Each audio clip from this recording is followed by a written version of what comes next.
The headlights cut through the fog like blades, slicing a corridor of white down the narrow road that wound along the California coast. The ocean lay hidden below, audible only as a low roar beneath the cliffs. The asphalt glistened from mist. The dashboard clock read 11:47 p.m. We had been driving for hours, desperate to find somewhere to stop for the night. Every official campsite was full, every motel booked. The holiday weekend had turned the coast into a thread of headlights. But somewhere past Big Sur, the traffic had vanished. The night turned hollow, empty, too quiet. I remember the sign, a rusted one that read Anderson Ridge Road, a turnoff I'd never noticed before. It wasn't on the GPS. The signal had dropped 20 minutes back. My partner leaned against the window, half asleep. I pulled onto the dirt track, figuring we could sleep in the car until morning. The fog thickened instantly, like a curtain closing behind us. The air felt heavier, colder. The only sounds were the tick of cooling metal and the faint hiss of the sea below. I shut off the headlights. Darkness folded in tight, so complete it felt solid. That was when I first saw the light. Not from our car, from the woods ahead. A faint orange pulse, low to the ground, flickering behind the cypress trees. It looked like firelight, maybe a campfire, but it wasn't steady. It beat in a rhythm, as if timed to something unseen. I felt my pulse climb. There shouldn't have been anyone out here. Not on a closed service road like this. I turned the key to kill the dashboard lights. We sat in the dark, the fog glowing faintly orange through the windshield. My heart thudded in my throat. Then came the sound. A low hum, deep and resonant, not mechanical. Human voices, rising and falling in slow, rhythmic unison. The kind of sound that makes your skin crawl before your brain understands it. I froze. The voices grew louder, dozens of them, maybe more, male and female, chanting something low and unintelligible. The air vibrated with it, like a tuning fork pressed to bone. I felt every instinct in me screaming to leave. I turned the key halfway, not enough to start the engine, just enough to unlock the steering. Through the fog, shapes began to move. Silhouettes, tall, hooded, each carrying something that glinted faintly in the firelight. The chanting grew sharper, faster. I switched on the headlights. The beam cut through the fog and lit them up. At least a dozen figures stood in a semicircle around a pit of flame, their faces hidden behind black veils. In the center of the fire was a wooden structure, thin poles lashed together into a crude frame. Hanging from it were bones, small ones, dozens of them, suspended by cords, rattling in the ocean wind. The figures turned as one toward the car. I slammed the car into reverse. The tires spun in the mud before gripping. The chanting stopped instantly. The sudden silence was worse than the sound. My partner bolted upright.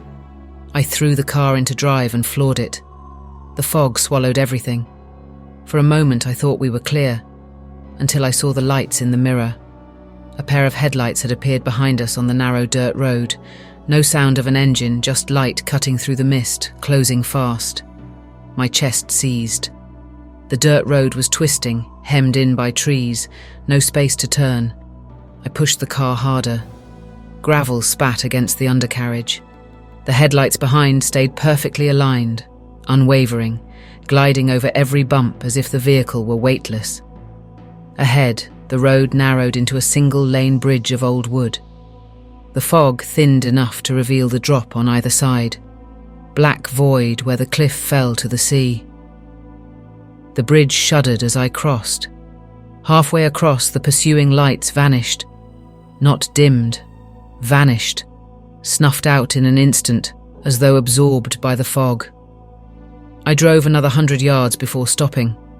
My hands shook so violently I could hardly keep them on the wheel. The silence pressed in. The fog drifted around us in slow, cold waves. Then the smell reached us. Smoke, sharp and sour, mixed with something metallic. I looked through the windshield and saw faint embers spiraling upward ahead of us, just visible through the haze. Another fire. I eased the car forward. The dirt track widened into a clearing ringed with trees. At the centre was an old stone foundation, maybe from a collapsed building. In the middle of it burned a small pyre. And around the fire, objects laid out with careful precision. Skulls of animals, cans of paint, candles sunk into sand, symbols carved into the ground in a circular pattern. The hairs on my arms rose. None of this looked abandoned. It looked prepared, waiting. I reversed, wheels spitting dust, but then the headlights behind us flared again, closer than before. My pulse spiked, the lights surged forward. I gunned the engine and swerved left. The car bounced onto an unmarked track that ran downhill. The headlights followed, so close I could see the glare reflecting off the rear glass. I couldn't tell if it was one car or more, just a wash of light in the fog. Branches scraped the sides as I tore downhill. My partner clutched the dashboard, eyes wide, breathing fast. The track dropped sharply, too fast, too steep.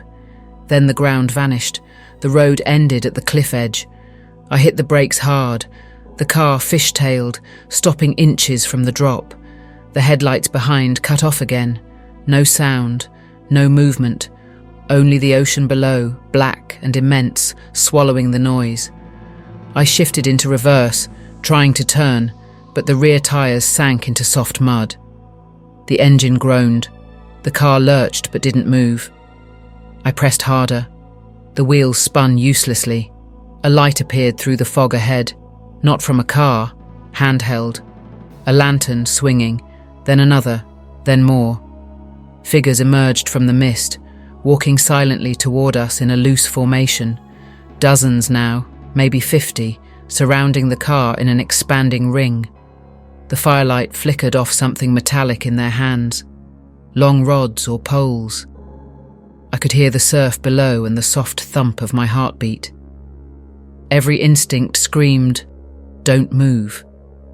The frontmost figure stepped closer, close enough that the beam of my headlights caught the edge of its veil. The face beneath was painted entirely black, except for a thin white line drawn across the eyes. The figure raised one hand, palm out. The chanting began again, low, unified, building. The ground seemed to hum with it. The mud under the tyres vibrated. I slammed the car into gear and pressed the pedal flat. The tyres caught suddenly, flinging mud backward. The car lurched free. The front figure didn't move, didn't flinch, even as the car roared toward it. At the last second, the figure stepped aside. I tore past, headlights slicing through the crowd. They didn't chase. They only turned as one, watching, their faces expressionless behind paint and veils. The road curved uphill and back into the forest. The engine screamed as I drove blind through fog and branches, following instinct alone. Finally, after what felt like forever, the dirt turned to asphalt again. A road sign flashed by. Highway 1, 2 miles. When we reached the highway, I didn't stop. I drove north until the fuel light came on, until the sun started to pale the fog into silver. Only then did I pull into a rest area near Carmel and step out. The car was streaked with mud and thin scratches, branches embedded in the front grille. The rear window was smeared with something dark. I wiped it with a tissue. My stomach turned. It was ash. Inside, the smell of smoke lingered faintly on the upholstery. On the back seat lay something that hadn't been there before. A small object, wrapped in burlap string.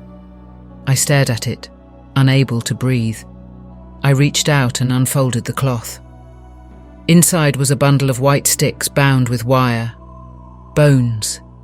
Tiny ones, wired together into the shape of a circle. The ash on the window.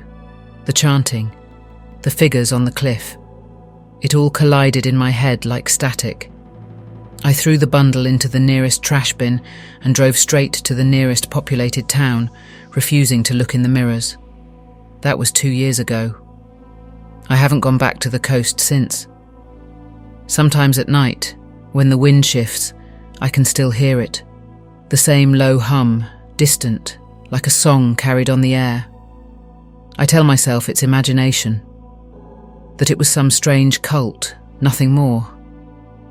But sometimes, parked cars outside my apartment flash their headlights once as I walk by, and I can never tell if it's just coincidence.